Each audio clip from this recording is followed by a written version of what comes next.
На 25 януари 2018 година на 83 годишна възраст почина известната тракийска народна певица Кичка Савова.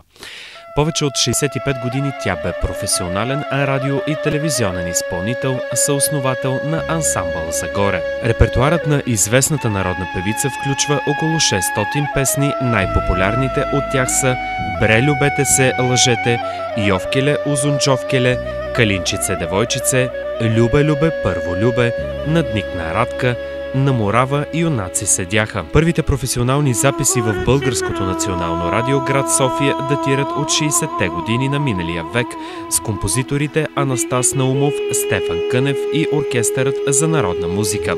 Като солистка на ансамбъл Загоре и като част от различни концертни групи, народната певица Кичка Савова е пътувала в Италия, Русия, Гърция, Азия и много части на Европа. През 2001 година по покана на Истанбулското национално радио и телевизия, фолклорната изпълнителка изнася голям самостоятелен концерт, посветен на българската тракийска песен. От 2011 година в родното село на певицата Сладун, област Свиленградска, ежегодно се провежда национален фолклорен фестивал с песните на Кичка Савова. За особения и принос към съхранението, популяризирането на тракийския фолклор в страната и чужбина, народната певица е удостоена с почетния знак на град Стара Загора и почетния знак на град Свиленград.